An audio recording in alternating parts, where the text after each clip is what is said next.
everyone and welcome to my Hindi lecture channel. आज हम कक्षा 10 के पाठ 1 कबीर का अध्ययन करेंगे। उससे पहले मैं आपको बताना चाहूंगी कि कक्षा 10 में हिंदी की 2 पुस्तक चलती है, एक स्पर्श और दूसरी संचयन। स्पर्श में 2 पाठ हैं आपके, एक गद्य पाठ और एक पद्य पाठ। तो हम पद्य पाठ का यह पहला लेक्चर पढ़ेंगे, पाठ 1 कबीर। तो कबीर पढ़ने से पहले कबीर का जो जीवन परिचय है उसको मैं आपको बताना चाहूंगी कि कबीर का जन्म सन 1398 में काशी में हुआ ऐसा माना जाता है और कबीर गुरु रामानंद के शिष्य थे और उन्होंने लगभग 120 वर्ष की आयु प्राप्त की थी। कबीर की आयु लगभग 120 वर्ष की थी। उन्होंने अपने जीवन के जो अंतिम समय है वह मगहर में बिताए थे और वहीं पर वह चिर निद्रा में लीन हो गए थे। चिर निद्रा का मतलब होता है मृत्यु को प्राप्त हो जाना या हमेशा हमेशा के लिए सो जाना। कबीर का आविर्भाव एक ऐसे समय में हुआ था जब संसार में सामाजिक, राजनीतिक और धार्मिक क्रांतियां अपनी चरम सीमा पर थी। उसी समय कबीर का आविर्भाव हुआ था और कबीर जो थे वह एक कांतदर्शी कवि थे। उनकी कविता में गहरी सामाजिक चेतना दिखाई देती है और उनकी जो साखियां हैं, उनके दोहे हैं, वह हृदय के मर्म भाग को बहुत आसानी से छू जाते हैं। हमें अंदर तक उसका स्मरण हो जाता है। कबीर एक ओर तो बाह्य धार्मिक आडंबरों का गहरा विरोध करते हैं, तो वहीं दूसरी ओर भगवान की भक्ति के विरह मिलन के भावपूर्ण गीत गाते हैं। कबीर शास्त्रीय ज्ञान की अपेक्षा अनुभव ज्ञान में अधिक महत्व देते थे। वे अनुभव की शिक्षा को अच्छा मानते थे और जल्दी समझने योग्य भी मानते थे। कबीर दास जी ऐसा मानते थे कि ईश्वर एक है, निर्विकार है और अरूप है। उनका सत्संग में विश्वास था और वे सत्संग करते थे और जगह जगह भ्रमण करके वे अनुभव ज्ञान को प्राप्त करते थे। कबीर की जो भाषा थी वह पूर्वी जनपदी भाषा थी। उन्होंने जन चेतना और जन भावनाओं को जागृत करने के लिए अपने शब्द और साखियों के माध्यम से उन्होंने जन जन तक अपनी बात को, अपने ज्ञान को पहुंचाया है। तो कबीर के इस पाठ में साखी शब्द आया है कि कबीर ने साखी के माध्यम से अपने ज्ञान को आगे तक पहुंचाने का प्रयास किया है। तो जो साखी शब्द है,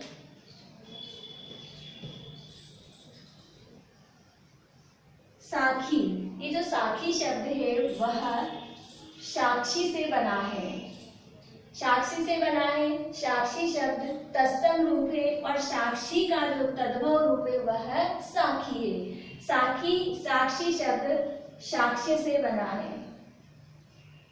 साक्षी शब्द से साक्षी बना है और जिसका अर्थ होता है, अब इसका अर्थ क्या होता है? प्रत्यक्ष ज्ञान।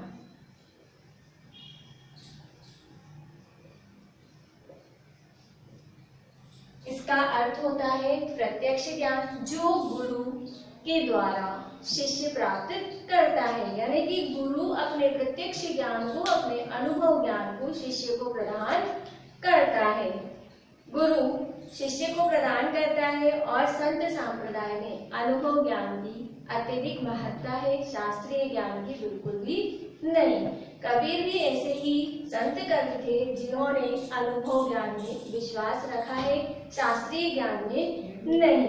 उनका जो अनुभव ज्ञान था वह बहुत विस्तृत था, क्योंकि उन्होंने जगह जगह भ्रमण करके इस प्रत्यक्ष ज्ञान को प्राप्त किया था और उसी प्रत्यक्ष ज्ञान को उन्होंने साखी के माध्यम तक जन भावनाओं तक, जन चेतनाओं तक पहुंचाने का प्रयास किया। उनके द्वारा रचित साखियां अवधी, राजस्थानी, भोजपुरी और पंजाबी, इन सभी भाषाओं का उसमें समावेश दिखाई देता है। इसी कारण कबीर की भाषा को सदुक्कड़ी भाषा कहा जाता है, या फिर कबीर की भाषा को पंचमैली खिचड़ी भी कहा जाता है। अब प्रस्तुत साखी जो है वह दोहा छंद में है, यानी प्रस्तुत साखी दोहा छंद ही है, जिसका लक्षण होता है 13-11 के विश्राम पर 24 मात्राएं। प्रस्तुत पाठ की साखियां प्रमाण है। सत्य की साक्षी देता हुआ गुरु शिष्य को जीवन में तत्व ज्ञान की शिक्षा देता है, और यह शिक्षा जितनी महत्वपूर्ण है, जितनी प्रभावपूर्ण होती है, उतनी ही याद रखने योग्य भी है। तो ये कबीर की साखी का जो सामान्य परिचय था वो हमने पढ़ा। अब हम कबीर की साखी में किन किन दोहों का यहाँ पर समावेश किया गया है, उन दोहों का अध्ययन करते हैं। हमारी पाठ्य पुस्तक में साखी में से जो प्रथम दोहा है वह है, ऐसी वाणी बोलिए मन का आपा खोए, अपना तन शीतल करे औरन को सुख होए। कबीरदास जी इस साखी के माध्यम से, इस दोहे के माध्यम से कहते हैं कि हे सांसारिक मनुष्य, ऐसी वाणी, वाणी का मतलब होता है बोली, वाणी का अर्थ होता है हमारी अपनी भाषा, हमारी अपनी वाणी, हमारी अपनी बोली। ऐसी वाणी बोलिए, ऐसी वाणी में हमें बात करना चाहिए मन का आपा खोए, जिससे कि मन का जो आपा शब्द जो आया है यहाँ पर, आपा का अर्थ होता है अहम, अहंकार या घमंड। ऐसी वाणी बोलिए मन का आपा खोए, हमें ऐसी वाणी में बोलना चाहिए जिससे कि मन का अहंकार जो है, घमंड जो है, वह दूर चला जाए। अपना तन शीतल करे औरन को सुख होए, और मीठी वाणी में बोलने से हमें अपने आप में सुख की अनुभूति तो होती है, लेकिन जो हमारी वाणी को सुनते हैं वह भी सुख का अनुभव करते हैं। तो कबीरदास जी इस दोहे के माध्यम से सांसारिक मनुष्य को समझाना चाहते हैं कि हे सांसारिक मनुष्य, तुम इस संसार में जन्म लेकर हमेशा तुम्हें मीठी वाणी में बोलना चाहिए, जिससे तुम खुद बोलने वाले भी सुख का अनुभव करोगे और सुनने वाले भी सुख का अनुभव करेंगे, अर्थात आपका जीवन क्या होगा, सुखमय बन जाएगा। अगला दोहा पढ़ते हैं हम, देखिए। कस्तूरी कुंडली बसे मृग ढूंढे बनवाए, ऐसे घड़ी घड़ी राम है दुनिया देखे नाय। इस दोहे के माध्यम से भी कबीरदास जी कहते हैं कि कस्तूरी कुंडली बसे, तो यहाँ पर जो कुंडली शब्द आया है वह नाभि शब्द, नाभि के लिए आया है। कस्तूरी कुंडली बसे, बसे यानी रहती है। कस्तूरी एक सुगंधित पदार्थ होता है जो नाभि के अंदर रहता है। मृग ढूंढे बनवाए, और जो हिरण होता है, जो मृग होता है, वह जंगल जंगल उसकी सुगंध को लेकर के उसे ढूंढता रहता है। अर्थात कस्तूरी जो सुगंधित पदार्थ है वो मृग के नाभि के अंदर होता है, लेकिन मृग उसका अनुभव नहीं करता है, बल्कि उसकी सुगंध के सहारे सहारे पूरे जंगल में वह उसे ढूंढता फिरता है। ऐसे घड़ी घड़ी राम है दुनिया देखे नाय। तो कबीरदास जी उसी कस्तूरी के माध्यम से व्यक्ति को समझाना चाहते हैं कि हमारा जो राम है, हमारा जो ईश्वर है, वह भी इस पृथ्वी के कण कण में, घटी घटी यानी कण कण में समाया हुआ है, यानी कि भगवान जो है वह इस संसार के कण कण में हर जगह विद्यमान है, लेकिन वह दुनिया को दिखाई नहीं देता है, और दुनिया यानी संसारिक मनुष्य उसे यहाँ वहाँ सर्वत्र मृग की भांति ढूंढता रहता है। जब मैं था तब हरि नहीं, अब हरि है मैं नाय। सब अंधियारा मिट गया जब दीपक देखा माय। जब मैं शब्द यहाँ पर आया है वो स्वयं के अहंकार के लिए आया है। यानी भक्ति शून्य जो जीवन होता है, मेरे अंदर मैं की भावना जो आ जाती है, घमंड जिसे कहते हैं, तो मैं शब्द का मतलब यहाँ पर क्या है? अहंकार। जब मैं था तब हरि नहीं। हरि का मतलब होता है ईश्वर या भगवान।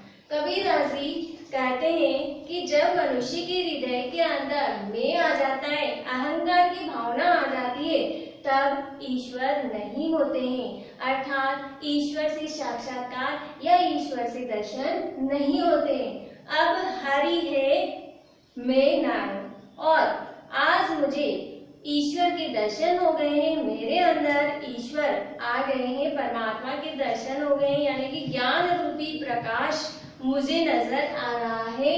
तो अब मेरे अंदर से जो अहम भाव था वो बिल्कुल चला गया है। कबीरदास जी अपने स्वयं का अनुभव बता रहे हैं यहाँ। वो कह रहे हैं कि मेरे अंदर जब तक अहंकार था, जब तक घमंड था, तब तक तो मुझे ईश्वर के दर्शन नहीं हो रहे थे, और जब मेरे अंदर ईश्वर के दर्शन हो गए, अर्थात ज्ञान रूपी प्रकाश मेरे अंदर आ गया है, तो मैं अपने आप ही नष्ट हो गया है। यानी मेरा जो अहंकार था, मेरा जो घमंड था, वह क्या हो गया? नष्ट हो गया।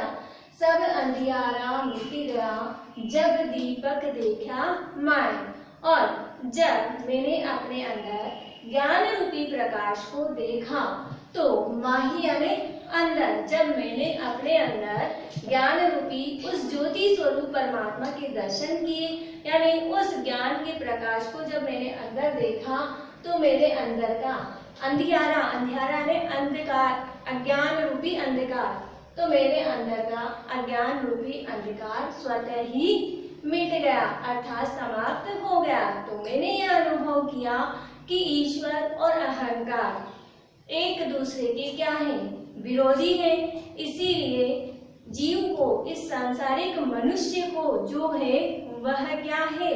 जब तक ईश्वर के साक्षात्कार नहीं होते तब तक कि उसके अंदर अहम भाव रहता है। तो ईश्वर के साक्षात्कार के लिए या ज्ञान रूपी प्रकाश को प्राप्त करने के लिए हमें इस मैं को क्या करना होगा? समाप्त करना होगा, इस मैं को नष्ट करना होगा, तभी जीव को ईश्वर से साक्षात्कार हो सकता है। इस वीडियो में बस हम यहीं तक पढ़ेंगे।